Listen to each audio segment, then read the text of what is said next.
Hello everyone, welcome back to my channel. তো আজকে আমরা ডিসকাস করব রিগার্ডিং জুডিশিয়ারি এক্সাম। তো জুডিশিয়ারি এক্সাম নিয়ে তোমাদের অনেকের অনেক কোয়েরি থাকে যে আমরা কিভাবে দেব, কিভাবে প্রিপারেশন নেব, বা কি কি সাবজেক্টের মধ্যে থাকে, মানে কি কি প্রসেস থাকে যেগুলো আমরা ফলো করব। আর যেটা সব থেকে বেশি কোয়েশ্চেন আমার কাছে আসে আমার স্টুডেন্টদের থেকে, সেটা হচ্ছে এটার জন্য কোনো প্রিভিয়াস এক্সপিরিয়েন্স দরকার আছে কিনা। তো ফার্স্টেই বলে দিই, জুডিশিয়াল এক্সামের জন্য কোনো প্রিভিয়াস এক্সপিরিয়েন্স তোমাদের দরকার নেই। আর এটার এজ লিমিট থাকে 21 to 35 years.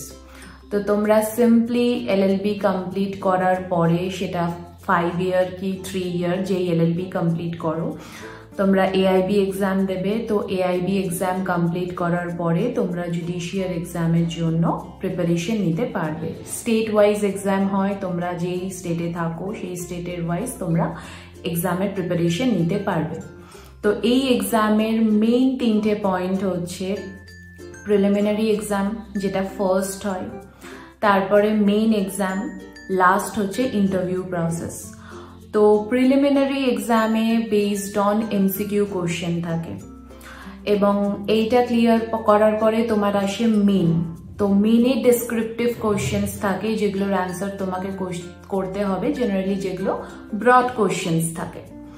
And third point হচ্ছে মেইনস ক্লিয়ার করার পরে তোমার আসে ইন্টারভিউ প্রসেস। তো এটা হচ্ছে লাস্ট অ্যান্ড ফাইনাল প্রসেস, যেটা তোমাকে ক্লিয়ার করলে তুমি অ্যাজ এ জাজ হিসাবে তুমি জয়েন করতে পারবে জুনিয়র। তো এটা গেল টোটাল স্টেপ, যে কি কি স্টেপ তোমাকে ফলো করতে হবে জুডিশিয়ারির জন্য। তো এটা ছাড়াও আমি আরেকটা কথা বলি, জুডিশিয়ারি রিলেটেড তোমরা যদি কোনো ক্র্যাশ কোর্স চাও আমার থেকে, বা প্রিলিমিনারিতে কি ধরনের কোশ্চেন আসে বা মেন এক্সামে কি ধরনের কোশ্চেন আসবে, সেই কিছু টপিক নিয়ে যদি কোনো ডিটেল ওরিয়েন্টেড ভিডিও চাও, তো ডেফিনেটলি আমাকে কমেন্ট বক্সে জানিও। আমি ডেফিনেটলি সেটার জন্য সেপারেট তাহলে ভিডিও স্টার্ট করব, যেটা আই হোপ তোমাদের সকলের জন্য হেল্পফুল হবে। তো আশা করি আজকে আমার ভিডিওটা তোমাদের ভালো লেগেছে, সাথে থেকো অ্যান্ড অপেক্ষা করো নেক্সট ভিডিওর জন্য। Thank you.